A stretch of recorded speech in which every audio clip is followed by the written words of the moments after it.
cerca de una piedra en un río o en una piedra en una montaña. He dejado, pienso yo, y he sentido los mejores escritos al viento, es decir, sin papel, sin lápiz, solamente al viento.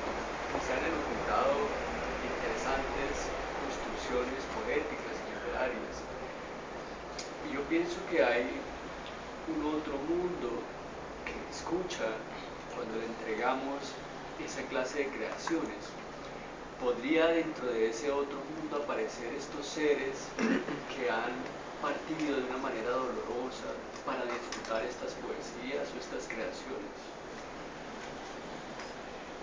Bueno, eso, hay una cosa muy bonita ahí también. Hay una cosa, cuando la gente dice que el muerto no descansa en paz, eso es cierto. Es decir, es cierto de una manera u otra. Porque miren, cuando alguien desaparece,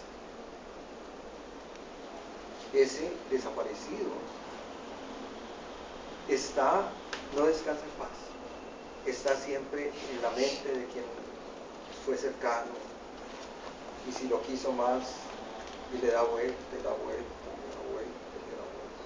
Me imagino, por ejemplo, a Poeta Sibara, su hermano es retenido en la vuelta de Buenaventura. Venía a Buenaventura cerca del agua por el viento. Hay una llamada primera, desaparece. No se supo más. Y la mamá de Antonio y el mismo Antonio, ese muerto todos los días está funcionando, ¿no? Manuel, ¿qué pasó? ¿Estás vivo? ¿No estás? ¿Cómo fue la muerte? Porque es decir, la idea de los pueblos, todos, griegos, indios, en cualquier parte, la idea es que al muerto hay que llorarlo y enterrarlo. Y uno sabe, murió y de alguna manera se explica, murió, se quemó, bueno, lo operaron, pero fue más o menos clara la cosa, lloramos y podemos hacer el duelo. Pero cuando ocurren estas cosas de la gente que fue muerta en diferentes circunstancias, porque son diferentes las formas de muerto, tantos colombianos, eso es muy fregado, es decir, siguen dando vueltas, al menos en la cabeza de los que quedan, ¿no? ¿Qué pasó con esto? No sé si existe otra vida, en el caso que estás pensando que pronto pudieran oír, pero están en nosotros de alguna manera, todos los que hemos sufrido la muerte de los seres cercanos.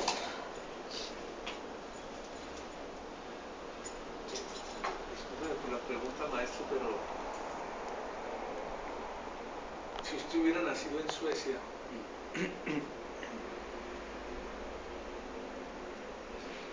pendeja la pregunta, usted habría sido poeta.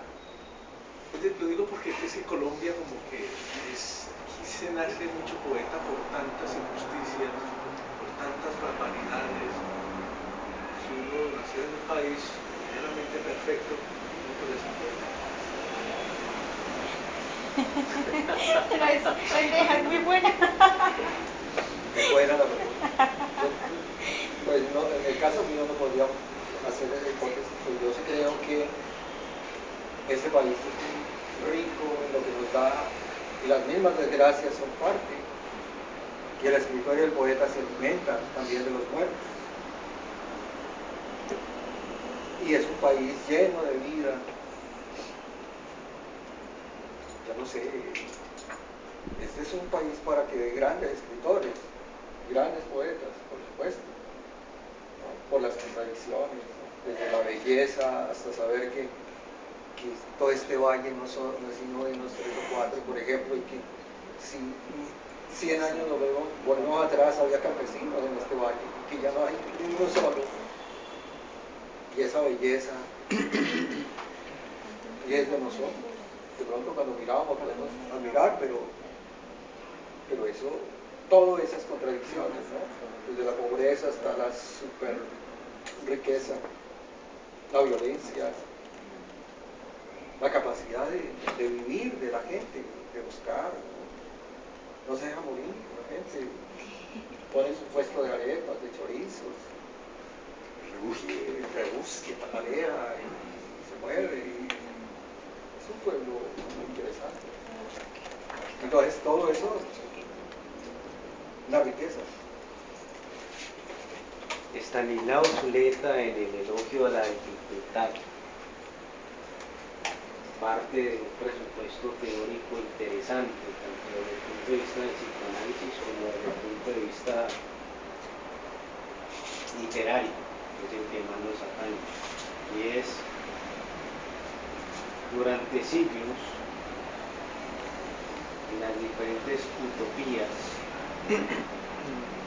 se nos proyecta cómo serían las vidas de determinado pueblo, en determinada cultura, si todo fuera ideal dentro de determinado modelo utópico. Una democracia perfecta, como Suecia, por ejemplo, o un régimen socialista perfecto, el sueño de Lenin, Stalin, y Mao Zedong en su China, o cómo sería un régimen capitalista perfecto, en el caso de Keynes y los grandes teóricos del capitalismo. Y hay algo que es común en ese análisis que hace el maestro Stanislao, y es que en todas esas utopías tú te encuentras con unos países donde el ideal sería una vida sin problemas, una vida donde ya todo esté solucionado, como en Suecia.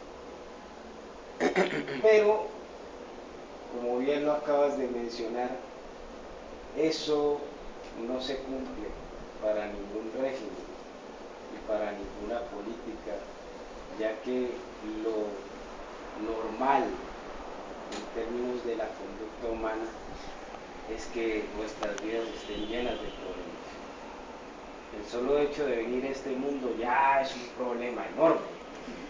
Y es qué va a hacer de ese muchacho o de esa muchacha, cómo vamos a sostenerlo, la carrera, no pensemos en esto. Lo primero que uno hace al caer a este mundo es llorar. Exactamente. Y no llore ni verán. Entonces, no, nadie se preocupa. Exactamente. Entonces, Estanislao Zuleta en el elogio a la dificultad, que precisamente por eso tiene ese título, plantea, en realidad ninguna utopía se va a cumplir nunca, porque es un sueño, una metáfora. La verdadera gracia que tiene esta vida está precisamente en utilizar todos estos conflictos, todas estas grandes contradicciones, como plantearía Mao Zedong en sus hipótesis filosóficas, para generar un proceso dialéctico, ¿no?, en el ser humano, en contraposición a las circunstancias o al destino que plantean los griegos, ¿no? Entonces, el encanto, quizá en el caso de la poesía colombiana, y la razón por la cual la poética o la poiesis colombiana, recordando un poco a Aristóteles en su poética, radica precisamente en que como el... esa palabra. Radica, Me gusta, se llama la palabra poiesis. Sí, porque es la raíz de la poesía. Entonces, la cuestión o el asunto central radica ahí precisamente, es en el conflicto en donde el poeta se nutre, es en el conflicto en donde el poeta encuentra esa imagen, es en el conflicto en donde el ser humano, que logra sobreponerse a las circunstancias a través de un proceso de dialéctica, encuentra la razón para trascender. Sobre todo, lo básico. Y eso es un acontecimiento. Saber que elaboraste muy bien. Bueno, el otro camino sería un camino, el budismo. del que no conozco mucho, pero diría, haría otro camino.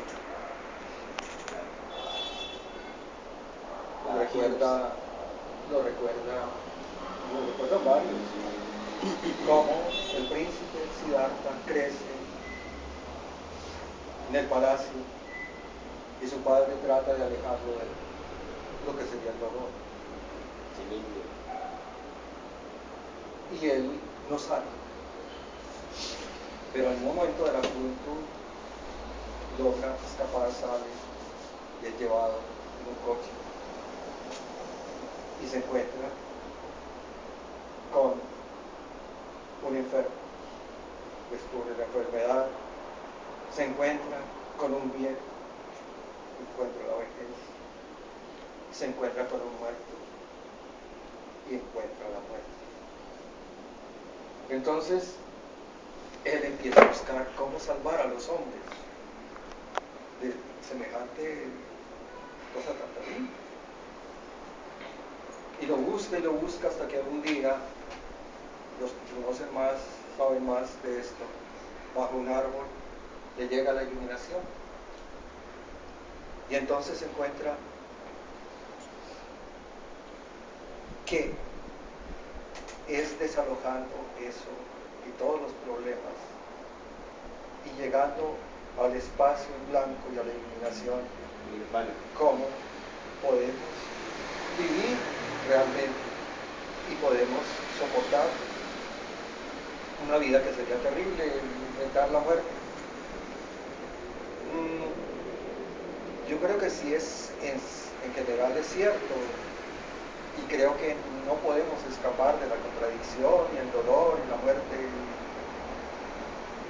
todo está ahí, pero sí todos estamos buscando en cualquier momento un estado que llamemos edénico, y ahí yo pensaría contrario, está a mi lado, ¿no?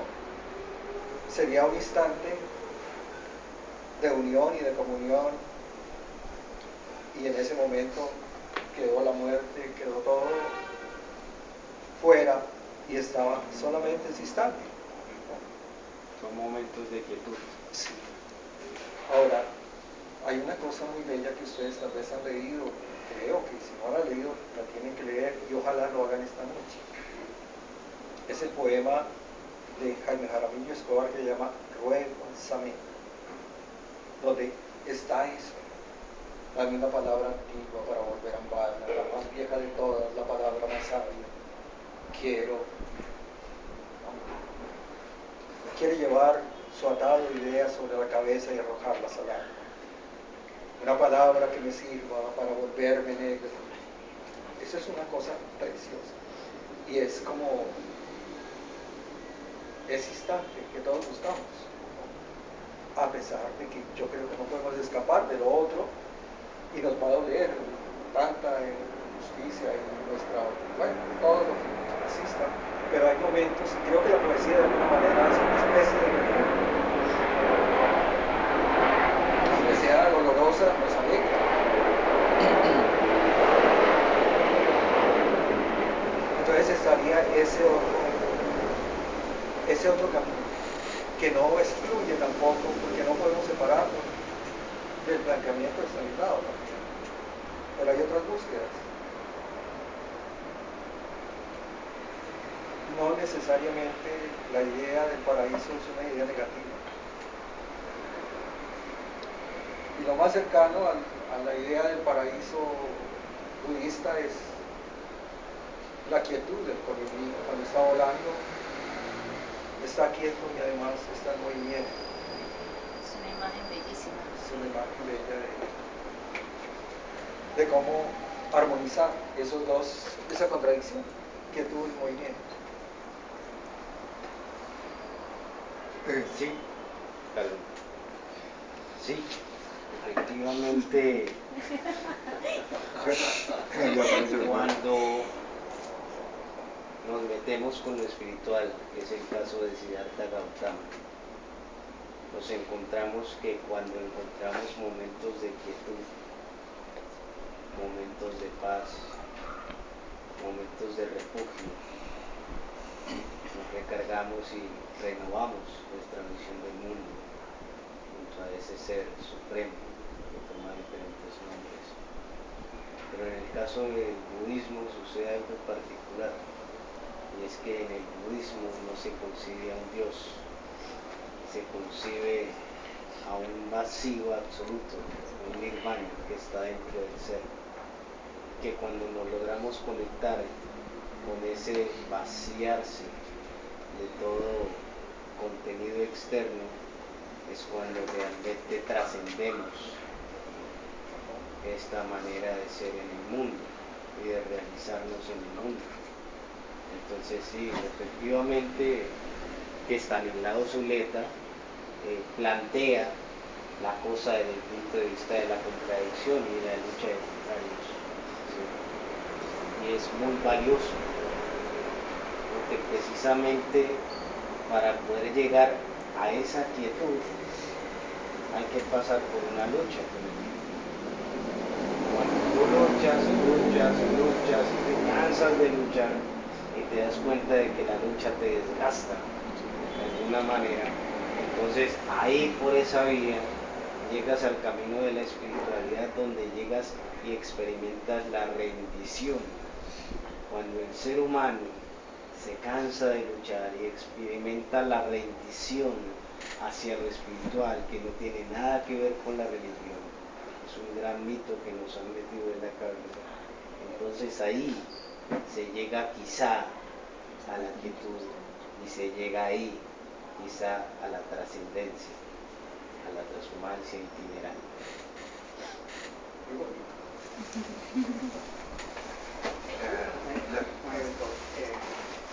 La visión, la visión es pues una clara imagen mental de lo que uno quiere llegar a hacer, de cómo uno se ve. Técnicamente pues si se sigue y se tiene clara, llegamos allá. ¿En qué momento usted encontró su visión y cuál es su visión actual?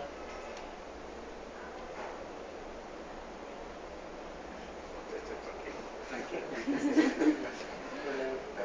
A ver, ¿cómo es? La visión es, para todos, es una clara imagen mental de lo que nosotros queremos llegar a ser en determinado tiempo. ¿Sí? Lo que usted es actualmente es producto de una visión que tuvo en un determinado momento de su vida. ¿Sí? Eso se ve, se visualiza tal cual, y si uno la tiene muy clara, llega a cristalizarla. ¿En qué momento encontró su visión para lo que quiere hacer ahora? ¿Y cuál es su visión actual? Pues a ver, nunca hice una visualización de un futuro ni de lo que iba a ser. Creo que en eso sí fui más indio que nada. Es decir, fui haciendo, fui elaborando cosas. Nunca pensé que podía tener algún eco, ¿no? También, como todos, he necesitado de algo de aprobación. Por fortuna no soy esclavo de eso, pero no pensé, algún día si me dedico a esto, tengo que llegar al premio Nobel o tal cosa. Nunca. Fui haciendo y de pronto quería hacer otra cosa y la vida me llevó por acá. Pero no tuve eso porque hay una idea que muchos dicen, hay que pensar allá la meta y hay que ir para allá. No. Bueno, entonces, pues bueno, la visión, hay veces